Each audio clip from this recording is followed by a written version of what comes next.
High above the swirling blue-green orb of Earth, a fleet of alien ships drifted silently through the cold void of space. The Xylothians, a race known for their ruthlessness and technological superiority, had arrived with one purpose: conquest. Their sleek, angular vessels glinted under the dim light of distant stars as they prepared to assess the primitive species below. To them, humans were nothing more than ants, tiny, insignificant creatures whose planet was ripe for plundering. What the Xylothians didn't know, however, was that this mission would become the stuff of legends, and not in the way they expected. The Xylothian commander, Zorath, stood tall on the bridge of his flagship, his elongated body wrapped in armor, made of shimmering black metal. His 6 eyes scanned the monitors displaying Earth's surface, watching the chaotic sprawl of cities and the vast stretches of wilderness. He sneered at the sight of humanity's so-called civilization. How pathetic, he muttered to himself. These creatures live like animals, unaware of how easily we could crush them. Zorath's crew moved about the ship with mechanical precision, carrying out their duties without question. They were warriors bred for dominance, conditioned from birth to see themselves as gods among lesser beings. Earth was just another target in their endless campaign of expansion. Resources were scarce across the galaxy, and planets like this one were seen as opportunities to replenish their dwindling supplies. But before they could begin their invasion, protocol demanded reconnaissance, a chance to evaluate potential resistance. As the Xylothian fleet entered Earth's orbit, Zorath ordered his communications officer to prepare a broadcast. It was standard procedure: issue an ultimatum demanding surrender or face annihilation. Simple enough. Humans had no interstellar travel, no advanced weaponry capable of matching their own. Surely they would bow down once they realized who they were dealing with. Or perhaps they wouldn't even understand the message. After all, what use did such primitive beings have for language beyond grunts and gestures? But then, something unexpected happened.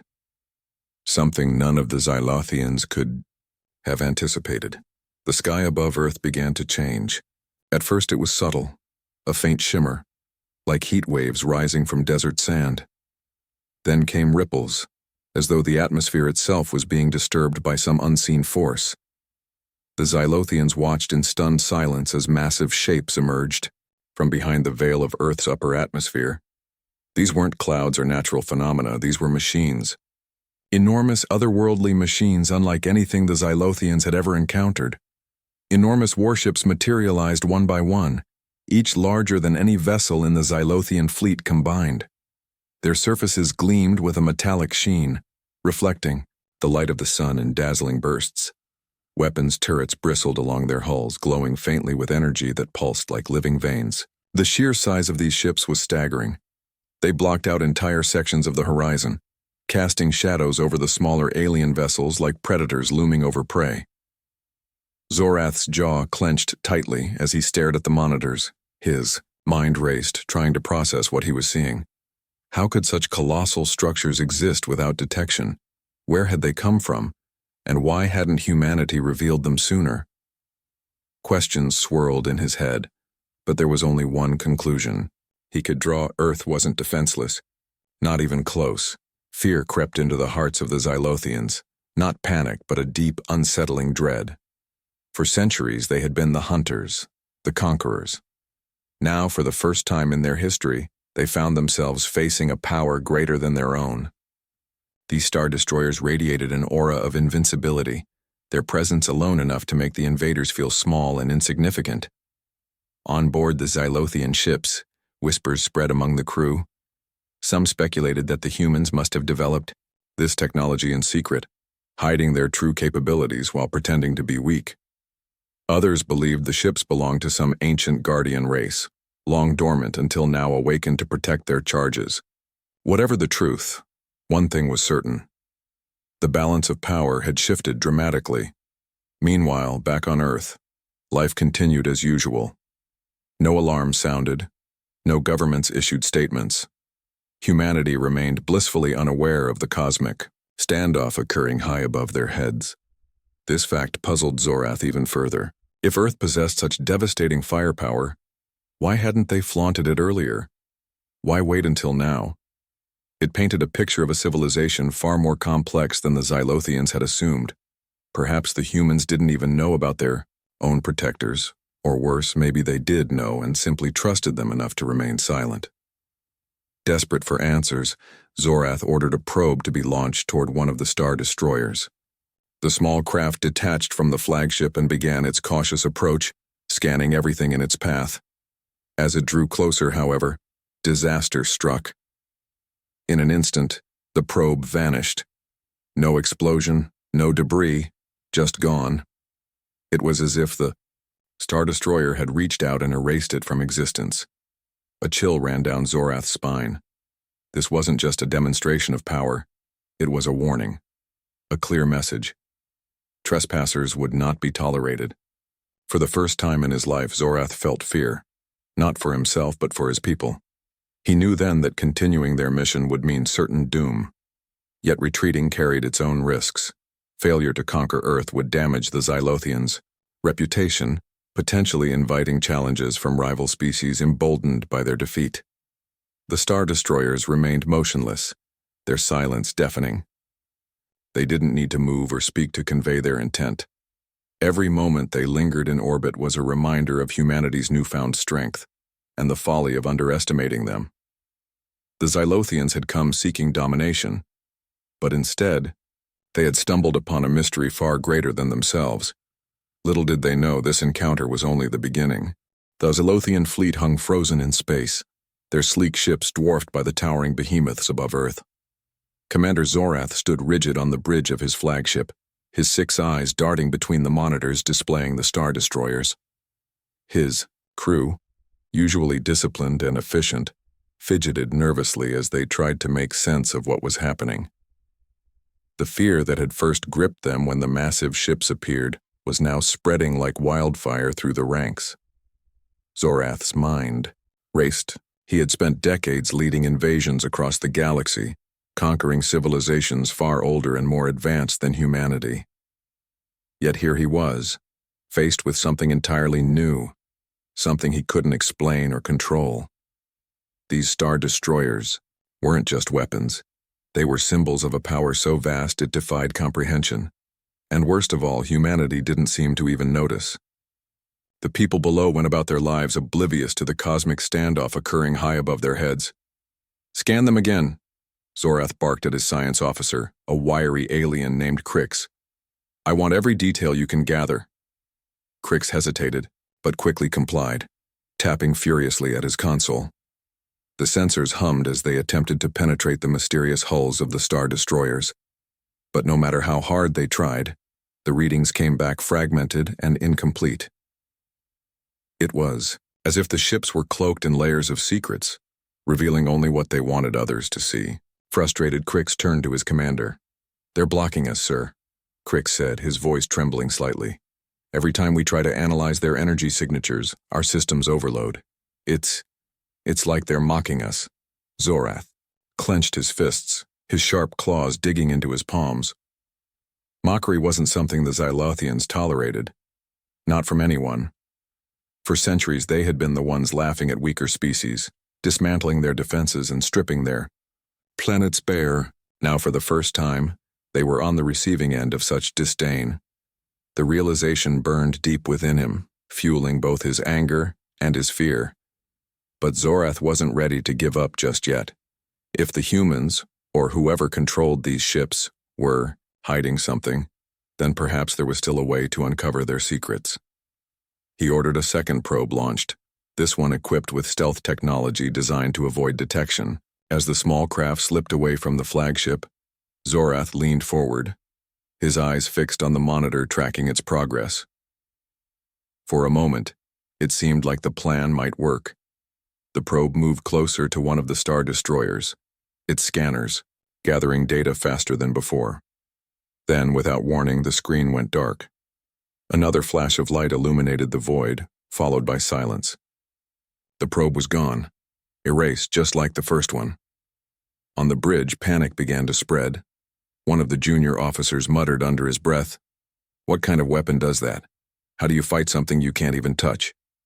Zorath silenced, him with a glare, but couldn't deny the truth behind the words.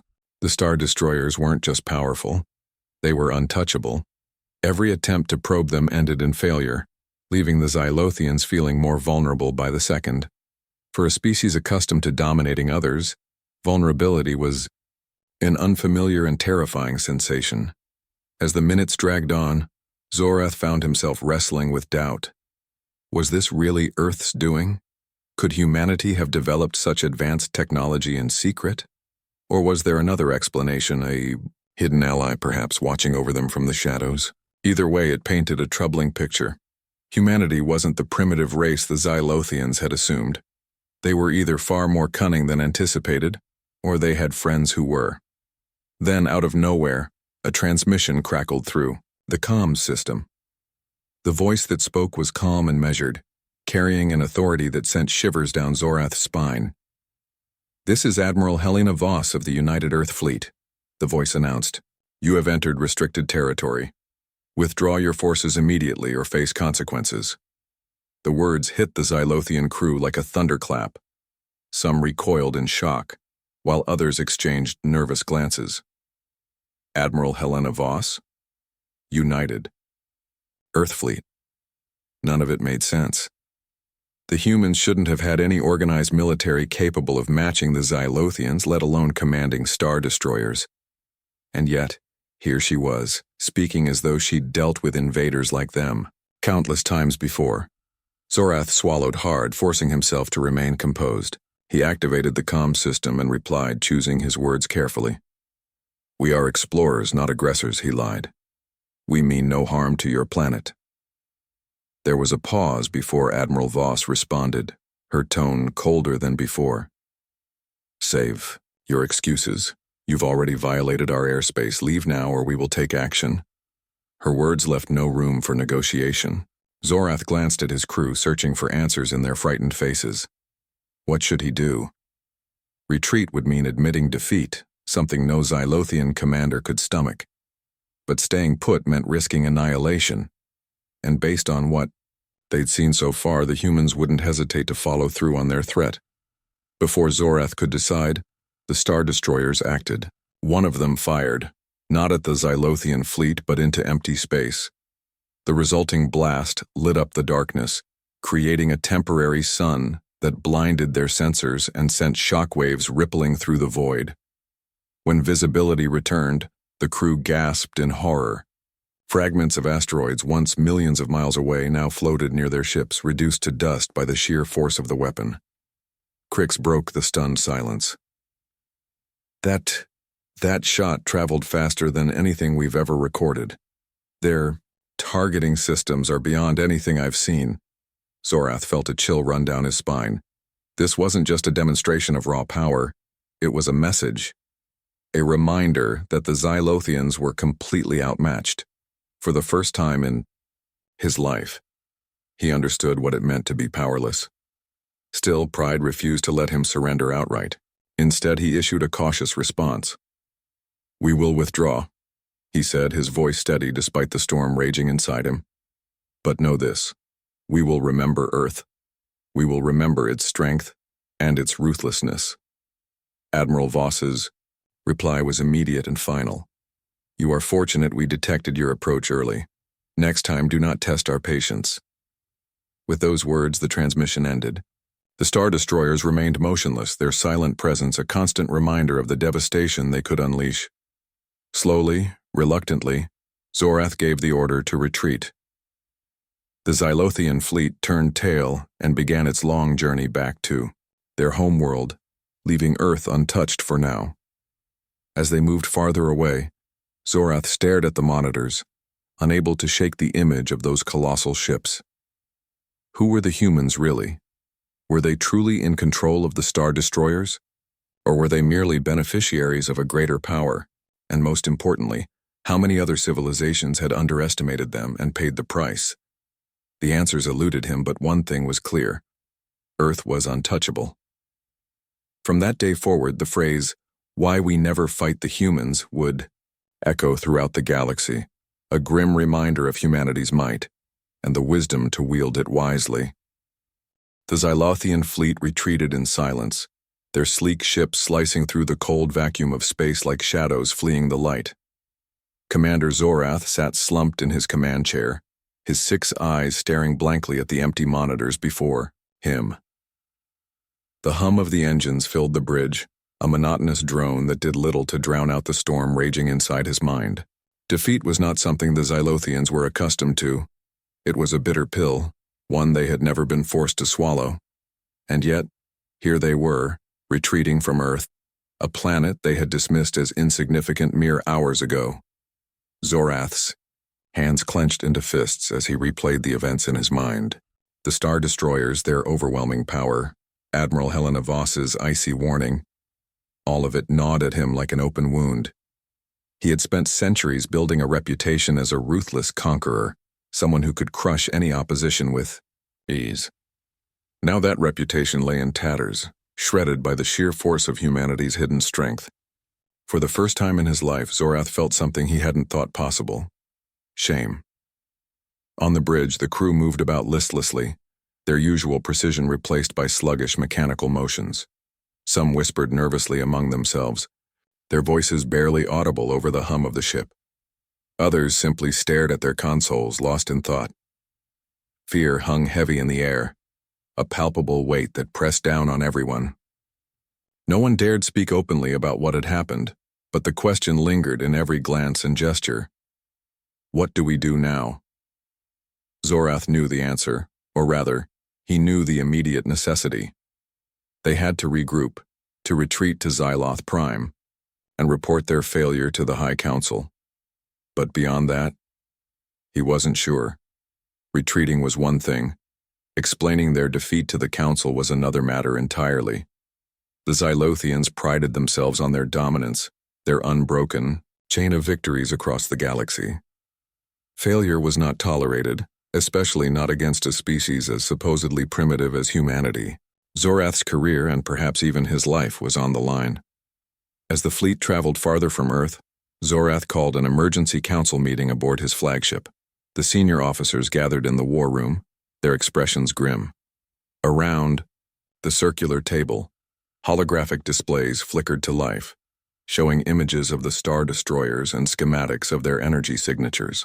But no matter how many times they analyzed the data, the results remained the same: incomprehensible.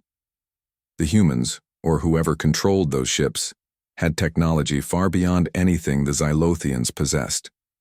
Crix, the science officer, stood at the head of the table, his wiry frame trembling slightly as he addressed the group. "Commander," he began, his voice hesitant, "we've run every simulation we can think of. Based on our current understanding, there is no way we could have defeated those ships. Their weapons are orders of magnitude more powerful than ours, and their defensive capabilities, well, they seem almost impenetrable." A murmur of unease rippled through the room. One of the tactical officers, a burly alien named Vrax, slammed his fist onto the table. "Orders of magnitude?" he growled. "That's impossible. How could humans develop such technology without us noticing? We monitor every corner of the galaxy." "That's the problem," Crix replied, his voice rising slightly. "I don't think the humans developed it at all. Look at the design of those ships. They're unlike anything we've ever seen.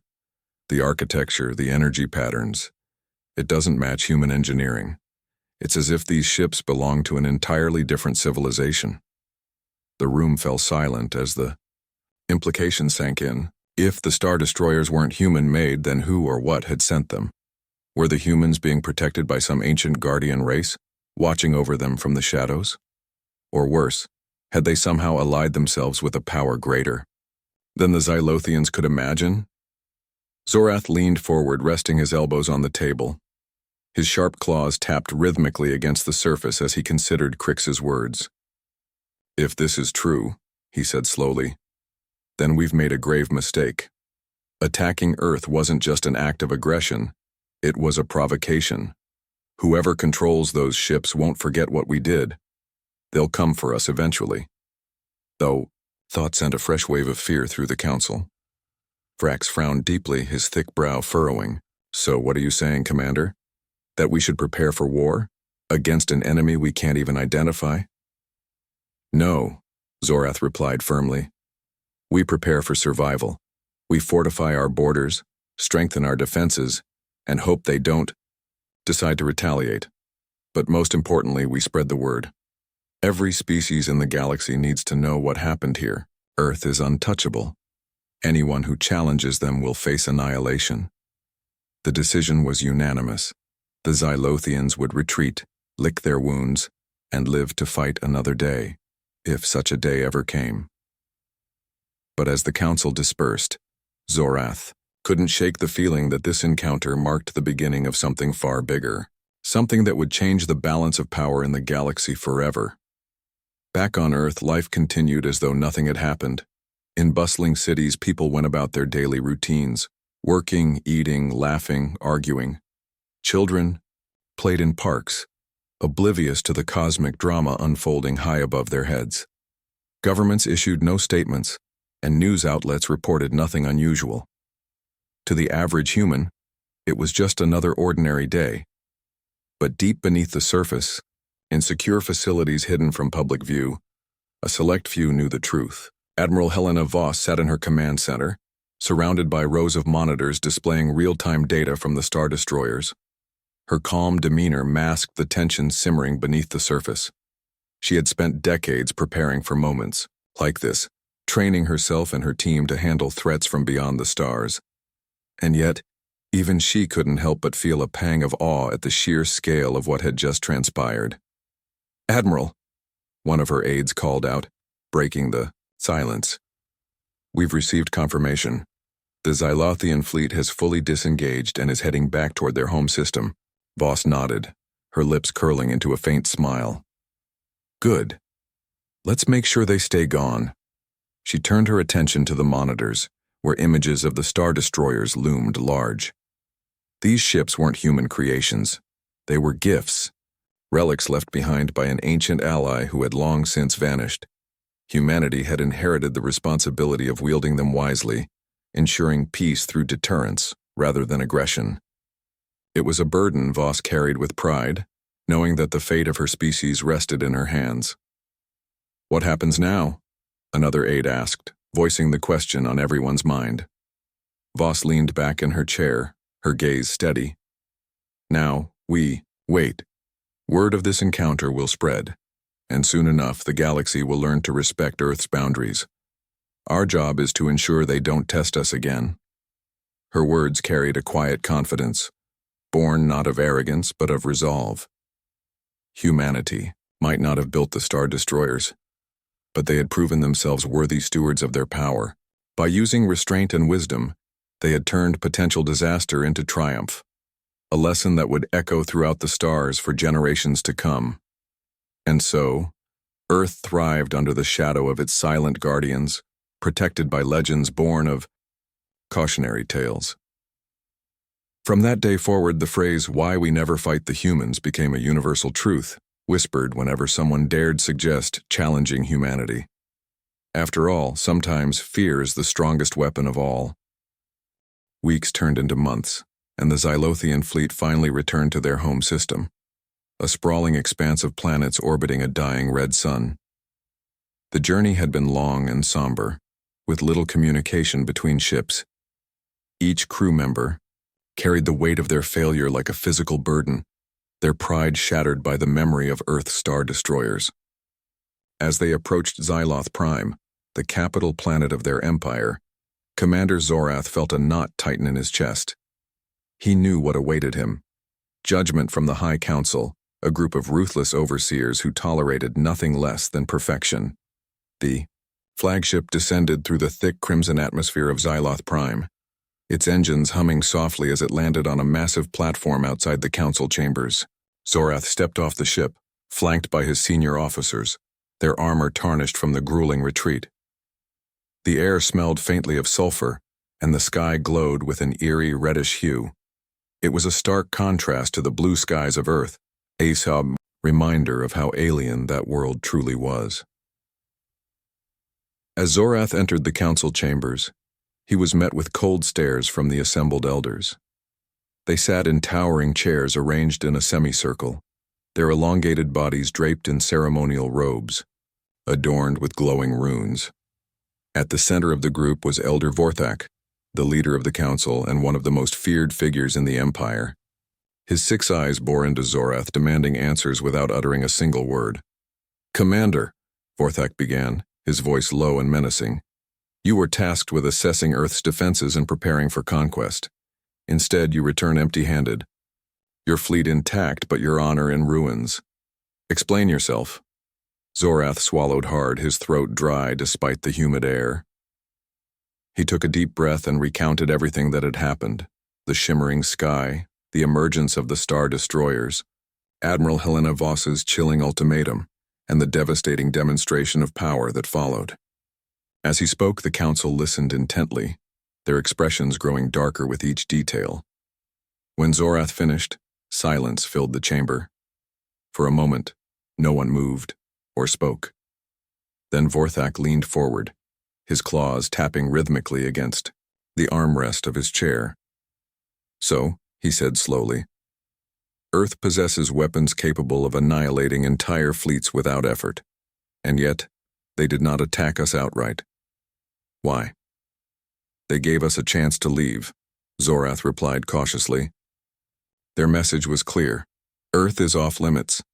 Any further aggression will result in destruction." Vorthak's eyes narrowed, and he exchanged glances with the other elders. "This is unprecedented," he muttered. "A species so powerful, yet so restrained. It defies logic. Are we to believe these humans developed such technology on their own? Or are they pawns of some greater force?"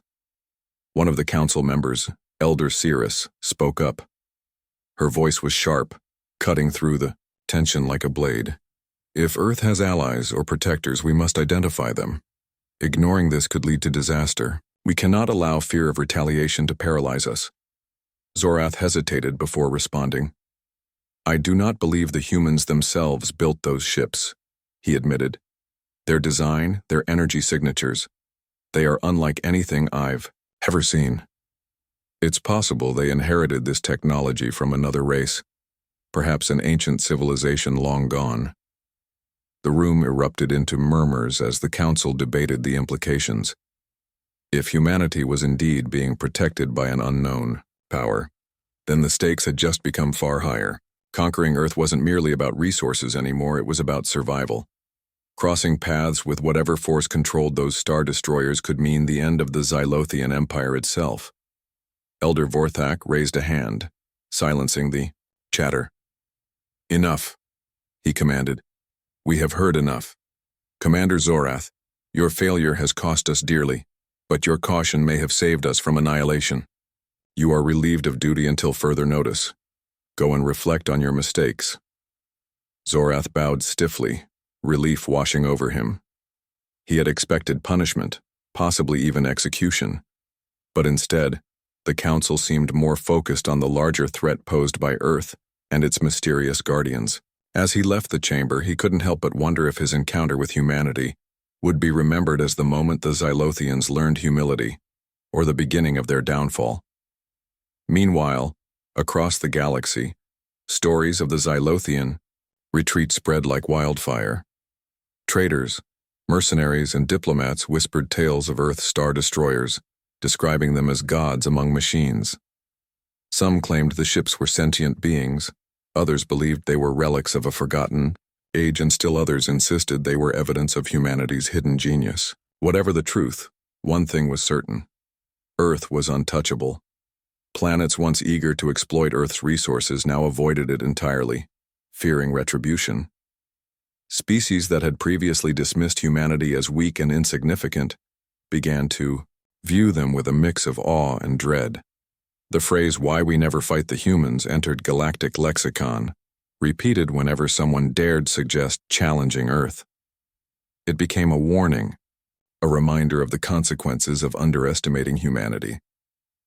On Xyloth Prime, the council convened again, this time behind closed doors. Maps of the galaxy were projected onto holographic displays, highlighting key systems and trade routes.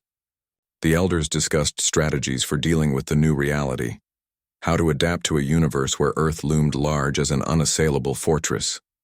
Some argued for covert operations, sending spies to gather intelligence on humanity's true capabilities. Others suggested forming alliances with rival species, pooling resources to counterbalance Earth's power. But Elder Vorthak remained unconvinced. "We cannot fight what we do not understand," he declared.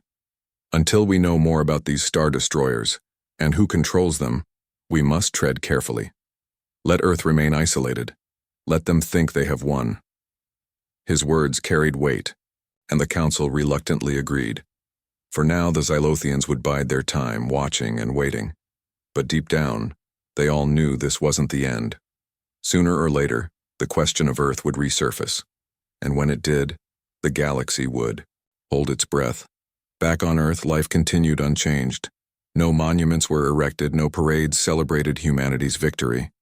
The star destroyers slipped back into the upper atmosphere, disappearing as mysteriously as they had appeared. Only Admiral Helena Voss and her team remained vigilant, monitoring the skies for any sign of returning threats. They knew better than anyone that peace was fragile, maintained not by strength alone but by the wisdom to use it wisely.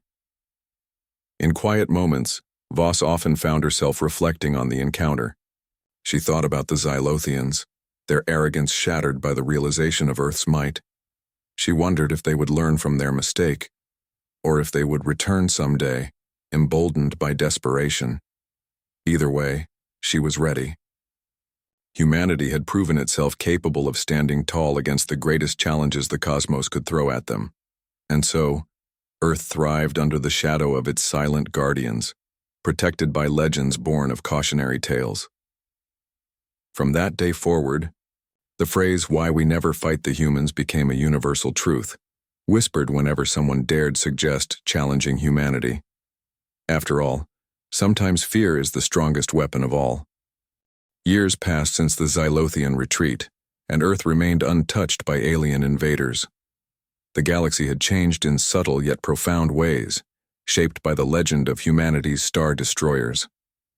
Stories of the encounter spread far and wide, carried by traders, explorers, and diplomats who spoke of Earth with reverence bordering on fear. Planets that once plotted to exploit humanity's resources now avoided even mentioning the blue-green world. Rival species whispered among themselves, wondering if Earth was truly as invincible as the tales suggested, or if there was more to the story than met the eye. On Xyloth Prime, the High Council convened regularly to discuss the ongoing threat posed by Earth. Maps of the galaxy were updated with new data, highlighting regions where rumors of human activity persisted. Despite their best efforts, however, the Council remained no closer to understanding the true nature of Earth's protectors. Were the Star Destroyers creations of humanity, gifts from an ancient ally, or perhaps remnants of a long-forgotten civilization? The questions lingered unanswered, casting a shadow over every decision the Council made. Elder Vorthak sat at the head of the table during one such meeting, his 6 eyes scanning the holographic displays before him. "We have spent years analyzing this situation," he said, his voice heavy with frustration. "Yet we are no closer to solving the mystery of Earth's defenses. Every attempt to gather intelligence has failed. Every probe sent near their system vanishes without a trace. What are we missing?" One of the younger council members, Elder Kryn, leaned forward. "Perhaps it is time to consider unconventional methods," she suggested cautiously. "Instead of trying to confront them directly, why not seek allies? There must be others out there who share our concerns about Earth's power." Vorthak frowned deeply. "Allies?" he echoed skeptically. "Who would dare align themselves with us against such overwhelming odds? No species wants to risk angering whatever force protects Earth." Kryn hesitated but pressed on. "Not all species think like us. Some may see Earth's strength as a threat to galactic stability. If we frame our actions as a means of preserving balance, we might find support." The room fell silent as the Council weighed her words. It was a risky proposition. Forming alliances meant exposing their own weaknesses, something the Xylothians had always avoided. Yet the alternative was equally daunting, doing nothing and allowing Earth's influence to grow unchecked. Meanwhile, across the galaxy, Other civilizations grappled with the implications of Earth's rise. On Zarnath IV, a planet ruled by the insectoid Kalvok collective, debates raged within their hive mind network. The Kalvok saw Earth's emergence as both a challenge and an opportunity. If these humans possess such power, then they could become arbiters of peace, or tyrants, one collective voice reasoned. We must decide whether to approach them or prepare for conflict. Farther away on the icy moon of Drexel Prime, the aquatic Nearith Confederacy monitored Earth's movements through deep space listening arrays. To them, humanity represented a paradox, a seemingly primitive species wielding technology beyond comprehension. Their restraint is troubling, one elder remarked during a council session. Why do they not flaunt their power? Why wait until provoked? These conversations rippled through the stars, shaping alliances and rivalries alike. Factions formed, some advocating caution while others pushed for bold action, but one thing united them all: the knowledge that Earth could not be ignored. Back on Earth, Admiral Helena Voss stood on the observation deck of her orbital command center, gazing out at the endless expanse of space. The star destroyers floated, silently nearby, their presence a constant reminder of humanity's precarious position in the universe. She often wondered how long their deterrent would hold. Would the galaxy's fear of Earth last forever, or would curiosity eventually outweigh caution? Her thoughts were interrupted by a soft chime from her communicator. Turning, she activated the device and saw the face of General Marcus Hale, her second in command. "Admiral," he began, "we've detected unusual activity along the outer rim of our solar system. Multiple ships, unidentified signatures." Voss's brow furrowed. Unidentified? Could it be the Xylothians again? "Possibly," Hale replied. "But the energy readings don't match their fleet profiles. Whoever they are, they're staying just outside our range." Voss nodded slowly. "Keep monitoring them, and alert me immediately if they make any moves toward Earth." As the transmission ended, she turned back to the viewport, her mind racing. Was this another test? A probing mission to gauge Earth's defenses, or something else entirely? Whatever the case, she knew humanity couldn't afford complacency.